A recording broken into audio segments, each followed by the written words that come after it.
This is Channels Television Business Roundtable in partnership with the Lagos Chamber of Commerce and Industry, broadcasting in Nigeria and to our viewers around the world. Welcome to this special edition of Business Morning for the next 1.5 hours. I am Bosin Namofaye. Now, by way of setting the tone for this special programming, it will be a conversation with practitioners in business on the state of the economy and the way forward in the new year 2017. Our focus will be multi-sectoral, covering manufacturing, agriculture, mining, oil and gas, exports, and maritime. Now let's get started. I have with me sectoral representatives of the Lagos Chamber of Commerce and Industry. We will have the benefits of their experience and insights from practitioners' perspectives. They are also chief executives of their various organizations.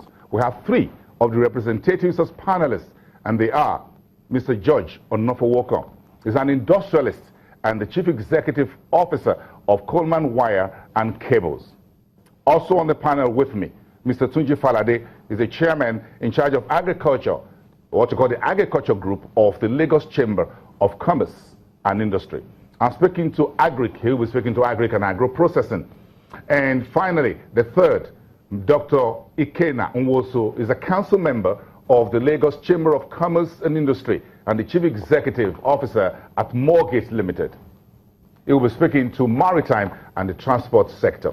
I welcome all of you to the program, gentlemen. Thank you for coming. Now, in addition to the panelists, we have quite a number of discussants. All of them are members of the Lagos Chamber of Commerce and Industry and Chief Executive Officers as well. Our 5 lead discussants, Mr. Bamidele Ayemibo, the Chairman of the LCCI Export Group, Mr. Ken Abaze, Chairman of the LCCI Petroleum Downstream Group, and you meet Princess Layo Okeowo, who is the Chief Executive Officer at FAE Limited, and of course, Mrs. Eleojo Peters, the Chief Executive Officer at Eleojo Foods Limited. We thank you all for being here, ladies and gentlemen. Thank you for coming. And of course, we have a number of other members of the LCCI right here as part of the discussants, all in the studios. Now, a quick reminder to all our viewers that you are invited to join the conversation via Twitter, and this is where you can tweet at Channels TV, all lower caps. You know that already. That's the big brother. Or you can tweet at Beast Morning and at Lagos Chamber. We want the Lagos Chamber to be part of this, and of course at Bibos, and that's my Twitter handle, and I mind your business every day. The hashtag is Channels Roundtable. Get the conversation started. Now let's set the stone by what we just received a few minutes ago. Nigeria's Bureau of Statistics released the 2016 GDP numbers, and this is what it looks like.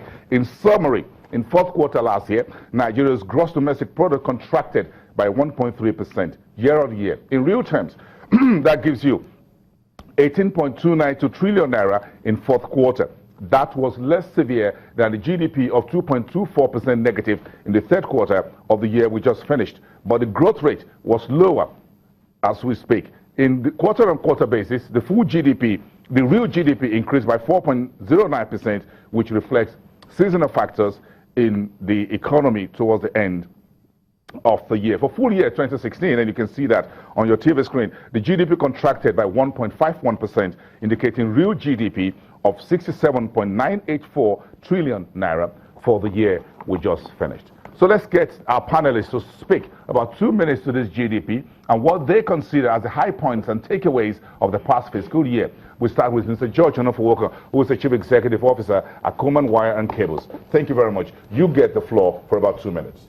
For me, looking at the GDP figures dropping from 2.24 to about 1 point something, I think I was expecting it for last quarter. It was not a surprise because I think we had already reached the pinnacle of actual recession. And if you look at it, financial terms, you have to actually grow yourself out of recession. So recession itself will start, GDP figures will start dropping. As growth increases, your negative starts dropping. So you get into a 1. The next quarter might look more positive. But in reality, you need 2 quarters of positive growth to actually come out of a recession. And we had already started predicting that we are actually going to see a slower dip on the recession and a growth, which is coming back to the reality that everybody is actually saying, or actually looking at a last quarter recession to a 1st quarter 2018 growth year, where we can actually say we're coming out of recession. And you can actually see it also in the positive lights. Figures coming out actually by September, August, we're already doing over 1.2, 1.3 million barrels a month a day. In terms of oil production. And that itself has seemed positive because all of us actually saw that by December, which is the last quarter of the year and the last month of the year, we were going to expect that the central bank would see a better position because we're actually seeing positives on the actual oil, and that itself in turning positive on the actual economy. So it wasn't a surprise. The figures that has come out. You weren't surprised at where we are. I'm going to ask Mr. Tunji Falade, the chairman of the Agric Group, to talk to us to these numbers. Were you surprised? Of course, fourth quarter naturally is the time when you see more spendings, domestic household spendings. And do you think that was what happened last year, or you think this can fast track forward? Well, I think it only says something that the economy has underperformed. And if I look at it from the agric and agro-allied point of view, it could be said at this time that the fact that agriculture and agro-allied is being relegated and is not being given the pride of place has impacted on the GDP somehow, in the sense that for the country to go out of recession, you must be a producing country, intensively producing country. And the role of agric and agro-allied at this point cannot be overemphasized. In terms of social and economic framework of the country, production has to be given enormous priority. And how do I mean? If you look at all the most prosperous countries of the world, you discover that they focus a lot on agriculture. Right now, as I'm talking to you, the world has reached 7.5 billion in population. And you discover that about 6 countries are actually covered half of them, and those are the United States, China, India, Brazil, Indonesia, and Pakistan. All of these countries I just mentioned, they have a very robust and sophisticated economy predicated on agriculture. So in